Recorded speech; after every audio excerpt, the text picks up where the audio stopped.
Well, thanks, Mike, and it's really a great opportunity to be able to speak to you all about green streets. When I was asked to provide my bio, and I was supposed to put like a one-line description of what you are or what you did, I put retired planning director, because I want to let you all know I have finally retired, but I'm still, you never retire from planning. You always, if you live in a community, you're always interested in what's going on in your community and your region. And so I'm happy to share some of what I've learned over the last few years about green streets and green infrastructure, and connect it to, in particular, what the American Planning Association is doing now in the areas of research and education around green infrastructure and smart mobility.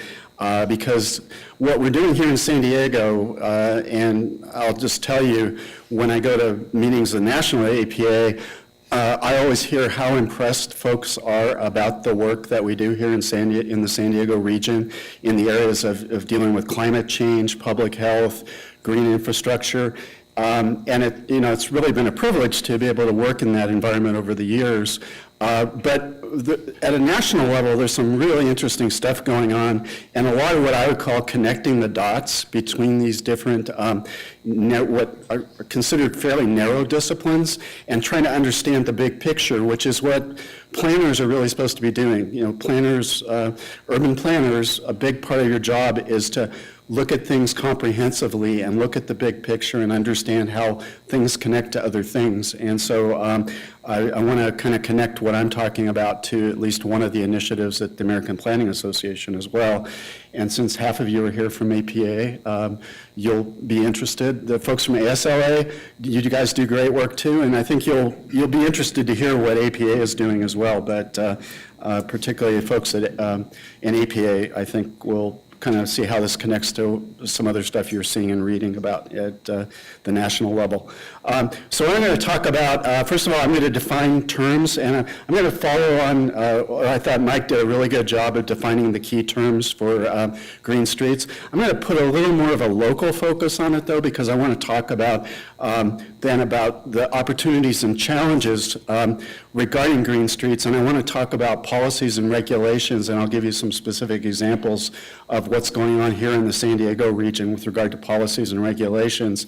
I also want to talk about funding and financing, and that is something that varies from state to state. California, I would say, has some unique opportunities for planners and landscape architects to obtain funding for green street projects, and I want to talk to you about those. And then about research and education. And again, I think one of the things that San Diego does really well is build coalitions of universities and public agencies and stakeholder groups to work through some of these tough problems. And I want to talk about one in particular that I think is doing really good work in the area of climate change, but also how it connects to green infrastructure. And then I want to talk about a success story, which is the Paseo Santa Fe Streetscape Project, which is one that, again, the APA folks will have read about in your planning journal, because there was an excellent article written by Patsy Chow from the city of Vista. Is Patsy here by any chance? I invited her, and I know I just read the article last week again, and I saw the green streets. I thought, wow, this is cool. You know, Caroline, you're right on top of things as usual. The news that's fit to print. And then finally connecting the dots, and I'll talk about that briefly. And I asked Greg to give me the high sign when I use up my 20 minutes. So I'll try to move through these fairly quickly.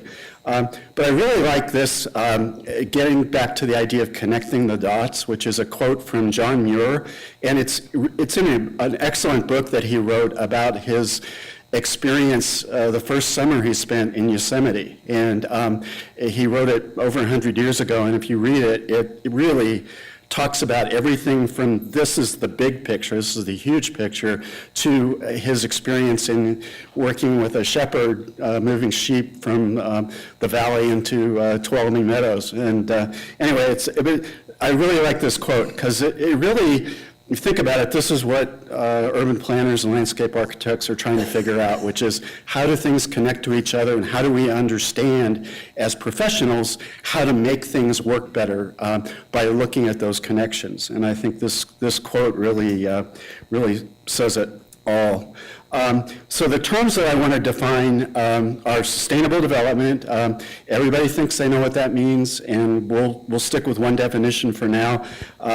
Smart growth and smart mobility, which is a term that in our region, Sandag has put a lot of work into, so have the cities, City of San Diego and other cities, and a lot of good work over the years in regard to both smart growth and smart mobility.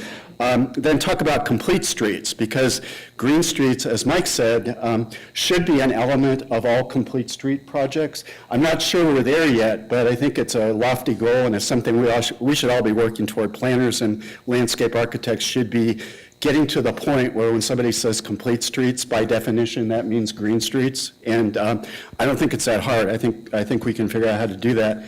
But also the broad term of green infrastructure, which is one that's getting, I think, more and more attention in both the planning and landscape architecture community. And again, really requires some thinking and understanding to kind of know where to take that idea and how to apply it. And then green streets, which is really a subset of green infrastructure. A green street is key infrastructure, as Mike pointed out, in every urban environment, and if it's done in a way that's green, it becomes a shining example of green infrastructure. There are a lot of other kinds of infrastructure that can be designed in a way that's either green or not green, and that's what important to understand too. But we'll focus on green streets because that's our topic. First of all, sustainable development. And again, everybody, I think probably everybody in the room is familiar with the Venn diagram, the 3 E's. It's actually social equity, economic prosperity, and healthy environment. And the intersection of those 3 E's is where we find sustainability. But when you look at the definition on the left, it's not just about the 3 E's. It's also about looking at things over time. A sustainable development or a sustainable place is one that is going to work now, but it's going to work 20 and 40 years from now. And it's also one that links local actions to regional and global concerns. And I think in my experience and a lot of your experience, the connections between what happens at a regional level in planning or design and what happens at a local level and then what happens at the project level are really important. We need to make sure there's good integration of what we're doing and how we're planning at those different scales. So anyway, I like this definition of what APA calls sustaining places. Bill Anderson, former APA president from San Diego, actually co-authored a book a few years ago about sustaining places with a well-regarded professor of urban planning, and I think this definition has really helped APA get its hands around sustainable development. When we talk about smart growth and smart mobility planning in the San Diego region, I think we have a pretty good consensus among the planners and the landscape architects and the transportation planners about what we think that means. And again, Sandag has done a lot of work to help to define that and help build a consensus around the concept of smart growth in the San Diego region. I just looked at their most recent update of their comprehensive plan, which has won both national and state awards from APA and others. And they carried over the definition of smart growth from the 2004 Regional Comprehensive Plan, which I thought was really important because it shows that we've been refining it, but we've sort of had a pretty good picture of what we think smart growth is for the last 15 years, and as we continue to enhance it, we continue to learn more about it. And then the Smart Growth Concept Map, which Sandag worked with all of the cities and the County of San Diego to develop, which sort of illustrates in a spatial way how smart growth can evolve in the San Diego region. And again, it's been around, it's been updated, and it's a pretty good illustration of how we in the region view smart growth. But it's particularly It has a lot of focus on transportation and land use distribution, and also on habitat conservation. It doesn't have as much in it about some of the newer ideas of green infrastructure like stormwater mitigation and runoff, dealing with runoff. And so I think one of the things I would say coming out of this presentation, in the next update of the long-range comprehensive plan, I think Sandag has a great opportunity to bring the specific ideas related to green infrastructure more directly into their regional plan. I think that will benefit the region and the cities that they're trying to do good green infrastructure and green street planning. Sandag is also sort of the keeper right now at the region of the complete streets policy at a regional level, and this language is taken directly out of the Sandag website. It's actually used to illustrate some of the short-term, the early action that Sandag is pursuing after they adopted their most recent regional plan. And it's focused on reducing vehicle miles traveled, or VMT. And they identify, they identify 3 laws that are really driving the San Diego region toward reducing vehicle miles traveled. The first being the Complete Streets Act of 2008, which is a state law that says every city and county in the state, as you update your general plan, you need to have policies and implementation tools for complete streets. The second law, which was mentioned earlier, is Senate Bill 375, which gives directives to Sandag and the other major regional planning agencies regarding strategies to reduce vehicle miles traveled. One of those strategies being complete streets, certainly not the only one, but it's a real important part of how Sandag now is approaching its implementation of Senate Bill 375. And then finally, Senate Bill 743, which has been around now for about 3 years, and we have Eric Rohr here from ITE, who has been working diligently with a lot of you in the room to develop guidelines for implementing this law. It's a really important law, and it's been difficult to implement because it is so important and it's getting a lot of attention. But I understand the lights at the end of you can see the light at the end of the tunnel. We may have guidelines and actually, be fully implementing SB 743 in the foreseeable future. And it basically, it shifts the focus of environmental impact reports from looking at level of service and localized congestion, which is what NIMBYs love, to focusing on reducing vehicle miles traveled, which is what planners and landscape architects should love, because an EIR should be focusing on cleaning up the environment. So anyway, it's a noble cause, and I think it's hopefully well on its way. And so then this is a definition of complete streets that is on the Sandag website, and it defines how Sandag views complete streets, but it also points out Sandag's role in working with local governments to adopt and update complete street policies. So this is focused on complete streets, and complete streets are focused largely on transportation, air quality, and greenhouse gas reductions. Really important in those realms, but doesn't have a lot to say at this point about green streets. And so that's kind of what I wanted to point out is we've been moving on 2 parallel paths so far. One being complete streets that are efficient to get people where they need to go efficiently, to get people out of their cars, all really important things. Green infrastructure and green streets are sort of a different angle on the same projects, and that's important to understand. So now I'm going to talk a little bit about green infrastructure, the concept of green infrastructure. And you'll see this is a good illustration of the fact that green infrastructure planning really looks at things in the same kind of a regional to local to community and site scale as sustainable development does. It looks at watersheds.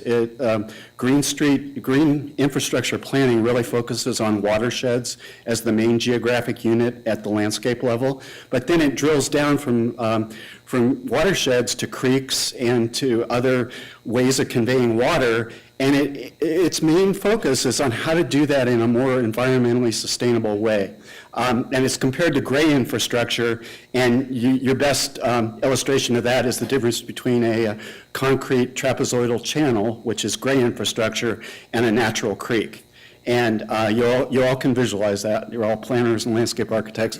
I bet I could take a poll, and I bet most of you would like the green version better than the gray version, but for different reasons for all of you. What it isn't is the one on the right. I don't know if you can all read that, but it says, that's not exactly what we mean when we advocate green infrastructure. And it's a picture of a guy painting a highway bridge green. So that's not what we mean by green infrastructure, just in case anybody is hearing this for the first time.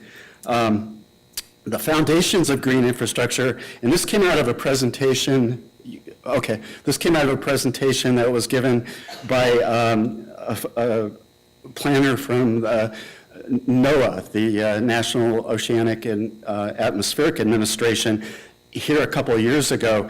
The foundations of green infrastructure start with landscape architecture. So I thought that was important to let you all know that this has really been a connection between planners and landscape architects for a long time, but it's progressed over the years. Ian McCarr's Design with Nature gave it a lot of focus. Conservation biology as a science gave it even more focus. And the Clean Water Act in the 1970s gave it a regulatory and a legal framework. So that's important.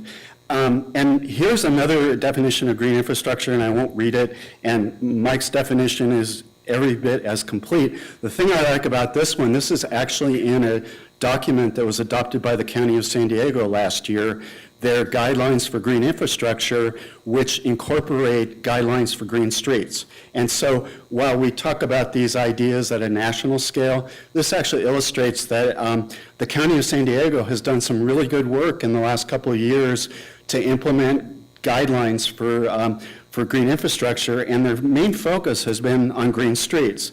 And again, I don't expect you to be able to read this, but the point that I'm going to make is you really ought to take a look at this design manual and Appendix K, which is talks about green streets and green infrastructure, because I think the County of San Diego did a really good job of getting their hands around it, about the important reasons for understanding it, and about the ways you can do green street planning and design.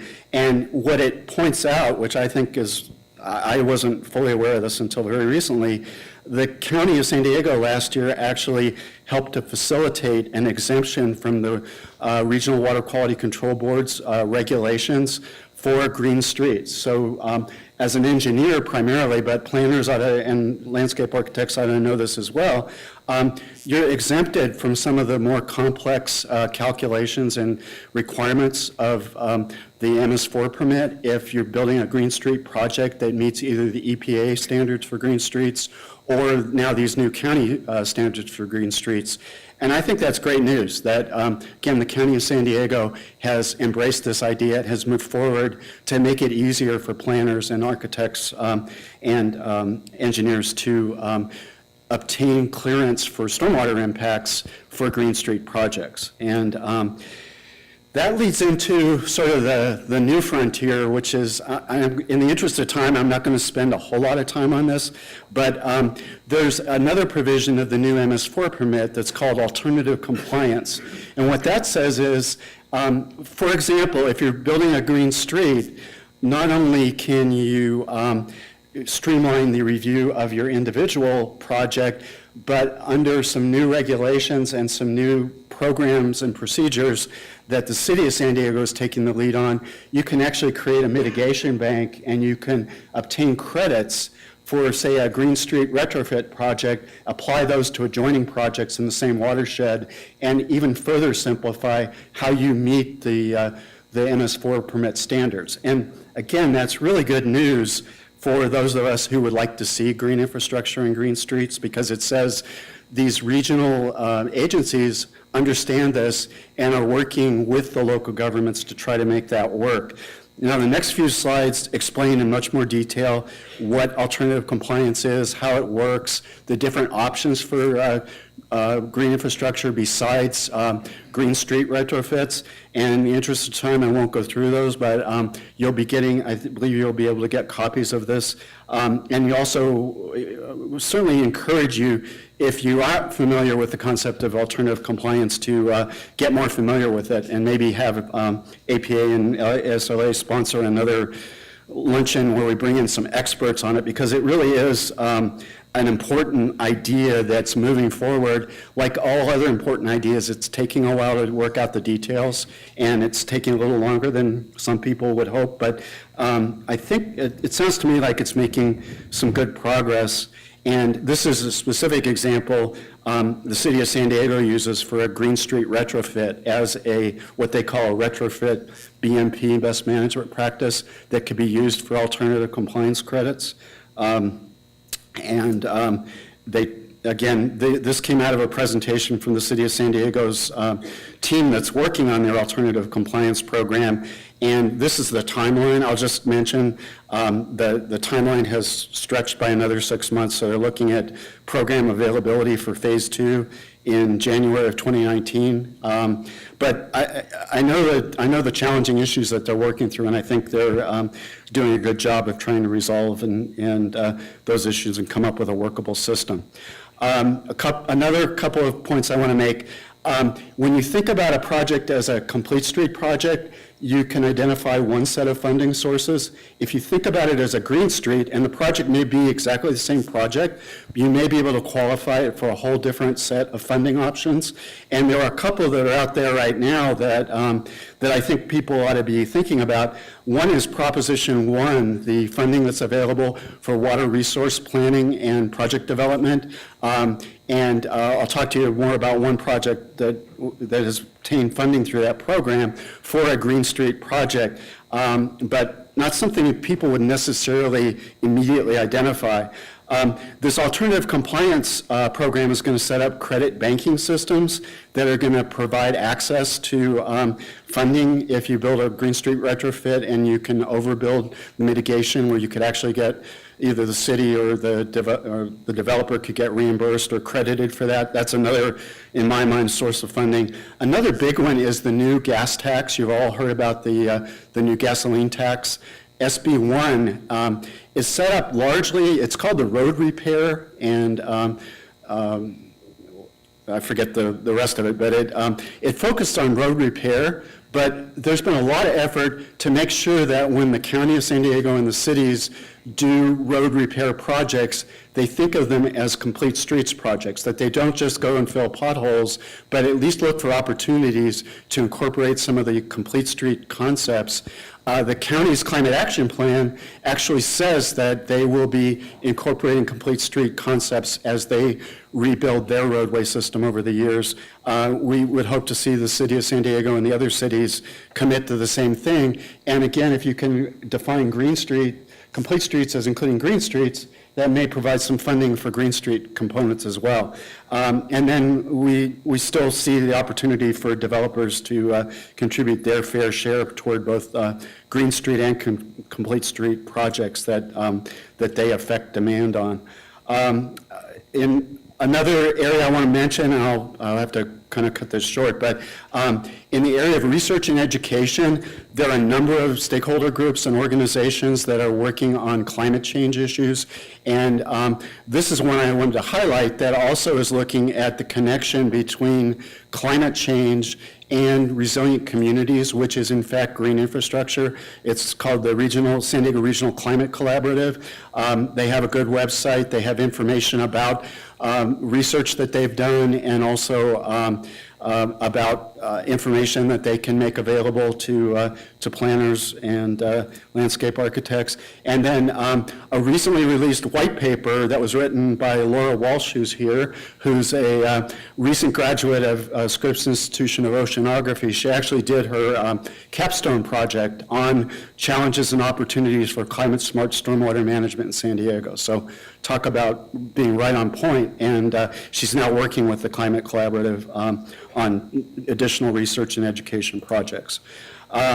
Paseo Santa Fe project in Vista, the good news is they were able to obtain significant funding for what a lot of people would have considered a complete street project through funding sources that are directed to green infrastructure, through Prop 84 originally, and for the second and third phases through Proposition 1, which is the water resource program. And so they've actually been able to define their project as a green street in a way that it's allowed them to qualify for several $1 million worth of grants to actually build this project, and that's good news. I'll skip over this one for now. I was going to get back to APA and sort of national group, but suffice it to say that nationally, I think urban planners are understanding the importance of helping planners and others in this profession connect the dots And this is an illustration of what APA has been doing a lot of research on, which is a framework for planning that looks at both topical integration. So the idea that infrastructure and mobility are part of the same picture, and complete streets and green streets can be the same streets.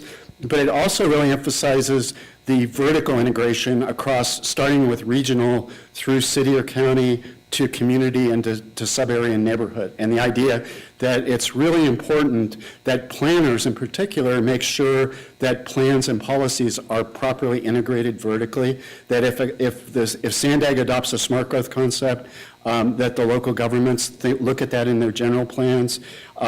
In green infrastructure, the same idea. And I think that's starting to gain a lot of momentum nationally, and California, once again, ought to be the leader in that. So I'm going to leave you with sort of a personal note that as I mentioned, recently retired, and my wife and I are trying to make our house as green as possible and get off. People ask me, are we off the grid yet? I don't know if you can all read this, but the punchline at the bottom is, the last two are, Henrietta provides us with eggs, and when she stops laying, we'll eat her. And then the last one says, picking up another dozen eggs, Henrietta, which makes the point that these systems, we're not going to be off the grid for a long time, and making a street green and making it complete is going to be important for us to do for the next several years while we figure out how autonomous vehicles and other ways of moving around are going to get us there without streets. So let's all pay attention, and thank you for the opportunity to share some ideas with you.